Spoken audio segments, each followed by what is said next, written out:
تخيل معايا المشهد ده كده.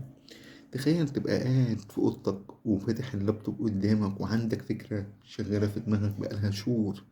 فكرة مشروع مثلا او فيديو او حتى خطوة في حياتك. بس كل مرة تبدأ تقرب ان انت تعملها يطلع في وشك الصوت اللي جوه دماغك ويقولك لا لا لا، احنا مش جاهزين لسه، مش كفاية كده. استنى لغاية لما تبقى النتيجة حلوة. بعد كده يوم ورا التاني والفكرة تفضل موجودة في دماغك، والنتيجة انت بدأت ولا خلصت ولا جربت. وده يعني يا صاحبي حاجة مش لأنك انت كسول ولا فاشل. السبب الحقيقي هو المثالية. الفكرة اللي هي بتقعد تتزين على إن هي الحرص، بس في الحقيقة هي أكتر حاجة بتأخرنا وتسرق منا أحلامنا. بصراحة كده المثالية يبان شكلها بريء، تحس إن هي من علامات إن أنت شخص مميز، لكن هي دليل على إنك شخص عنده معايير عالية. تقعد تقول لنفسك أنا عايز الحاجة تطلع مظبوطة 100%. بس الحقيقة المثالية ساعات بتبقى شبكة عنكبوت بتخليك تتخبط في مكانك من غير ما تاخد ولا خطوة لقدام. خليني أقول لك مثال بسيط.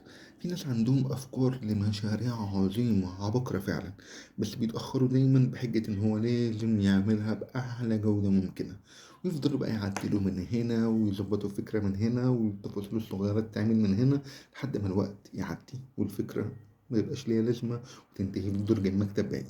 المثالية زي الحمل التقيل على كتفك، تفضل تقول أنا هبدأ لما أبقى جاهز بالكامل. بس على فكرة الجاهزية دي ما بتجيش أبدا، لأن كل ما تفتكر إنك جاهز هيطلع لك تفصيلة صغيرة جديدة عايزة تتصلح. ساعتها الحلم بتاعك ده اللي هو بيتحول لمشروع مؤجل دايما. اللي بيحصل فعلا إن المثالية بتخليك تفكر زيادة بس متتحركش.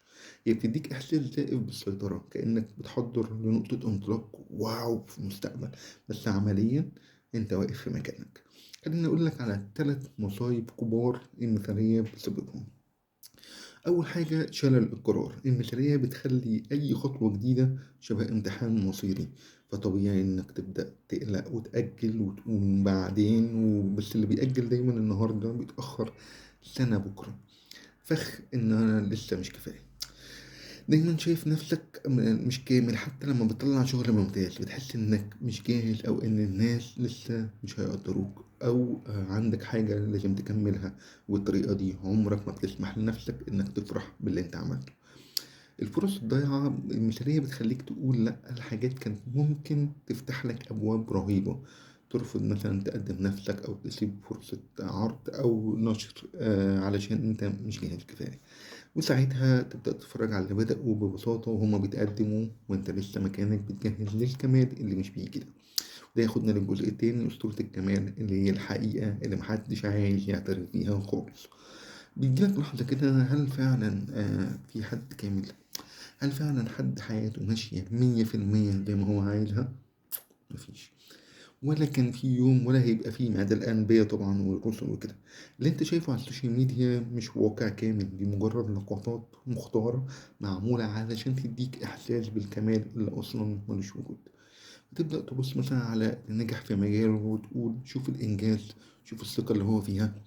بس متعرفش الشخص ده نفسه قعد قد إيه ليالي ما بين الشك والتعب والخوف. بس الفرق الوحيد هو إن هو اتحرك رغم القلق. أنت استنيت المثالية لكن هو اختار كفاية كده. السوشيال ميديا بشكل ما خلت مفهوم المثالية شكله مزيف، بقت حياتنا كلها مقارنات. فلان ده جسمه مثالي، فلانة دي ست ناجحة، التاني ده مسافر بره، الرابع اشترى عربية أحدث موديل. تتحول حياتك لهوس مقارنة بدل ما تركز على تطورك انت. ولو دخلنا للعلم شوية هتكتشف إن المخ دايما بيتعلم بالغلط مش بالكمال أو بالمثالية. دماغك بيتبرمج ويتطور كل مرة أنت بتغلط فيها وتعدل. كل مرة تخش تجربة نص كم هي في الحقيقة درس متخزن في جهازك العصبي. يعني المثالية مش بس وهم نفسي، دي كمان ضد طريقة تشغيل مخك. والعلم أغلب الابتكارات الكبيرة اتعملت في وقت ما كانت الناس مش جاهزة. النجاح الحقيقي بيجي من ناس بدأت وهي عارفة إن هي لسه بتتعلم، مش اللي هو استنى لغاية لما يبقى كل حاجة بيرفكت. وده ياخدنا للجزء التالت اللي هو كويس كده مش استسلام. دي سوبر باور جامدة جدا. في ناس أول لما يسمعوا عبارة كويس كده أو كفاية كده يفتكروا إن حاجة معناها يعني الرضا بالقليل.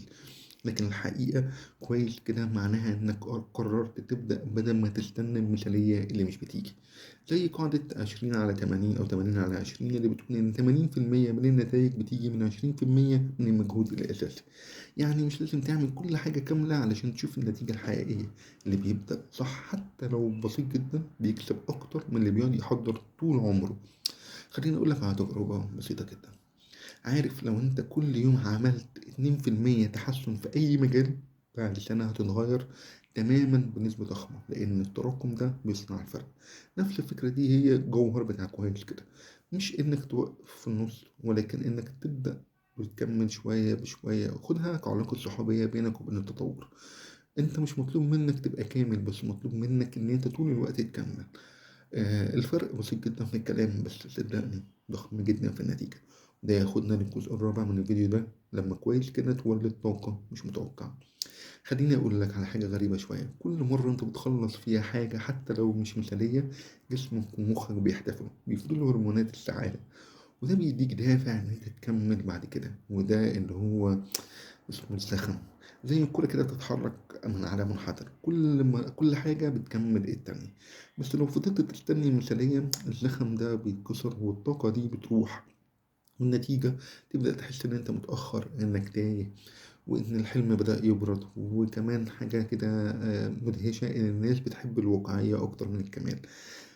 لما تشارك تجربة فيها شوية غلط أو تجربة ناقصة، الناس بتحس بيك وتتعلق برسالتك أكتر، لأن هم شايفين إنك شبههم، إنك مش خارق، وإنك أنت بتتطور معاهم. ودي قوة رهيبة في أي شغل أو محتوى أو علاقة إنسانية. في الآخر هتكتشف إنك مش بس أنجزت حاجات أكتر، لا أنت كمان استمتعت بالرحلة، واستمتعت إنك بدأت واتحركت وجربت بنفسك. مش انت بس قعدت بنيت الفكرة في أحلامك. وده ياخدنا للجزء الخامس، أي هي خطة التغيير لو انت ناوي تعيشها صح. كفاية بقى كلام نظري وتعالى نطبق. في خطة بسيطة جدا لو انت مشيت بيها هتعرف تستخدم كويس كده دي كسلاح حقيقي ضد أي حاجة انت عايزها أو ضد المثالية. أول حاجة ابدأ ب5 دقايق بس. لو في حاجة مأخراك قول لنفسك أنا هعملها 5 دقايق بس. وأول لما تبدأ هتلاقي نفسك كملت نص ساعة ساعة من غير ما تحس، لأن دايما أصعب حاجة هي الخطوة الأولى. تاني حاجة، خليك نسختك التجريبية الأولى، زي التليفونات اللي بتنزل نسخة اسمها نسخة بيتا، صح؟ علشان يشوفوا ايه اللي هو محتاج تعديل. اعتبر شغلك الأول مجرد بداية مش نهاية، وبعدين كل شوية طور كل مرحلة حسب التعلم اللي انت بتتعلمه مع الوقت. احتفل بأي إنجاز مهما كان بسيط.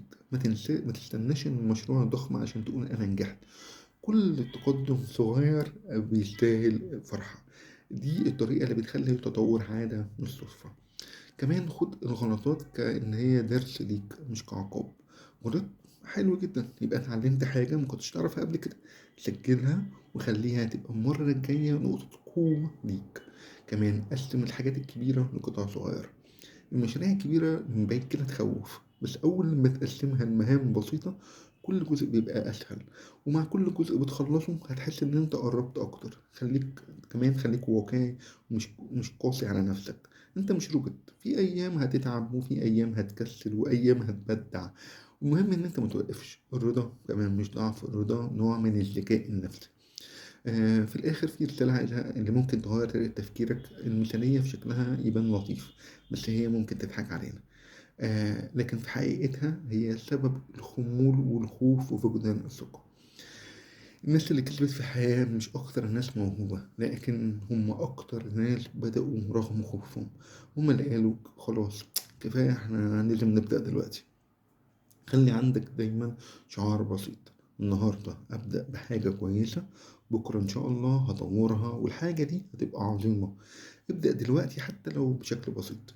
شارك فكرتك حتى لو هي مش أحسن حاجة. اتحرك حتى لو انت مش عارف النهاية ايه، لأن اللي بيتحرك دايما بيكسب. أما اللي هو بيقعد بقى يستنى ويتفرج على الحلم هو بيبعد أكتر وأكتر. افتكر دايما الجملة دي. لما يجيلك الصوت بتاع المثالية جواك اللي هو اللي كفاية النهاردة، هو اللي هيخلق الكمال بتاع بكرة. سيب الكمال للمستقبل وعيش النهاردة بمرونة. وسيب حلمك يعلى حتى لو هو ناقص، لأن الحكاية مش محتاجة كمال، الحكاية محتاجة إنك تبدأ. سلام.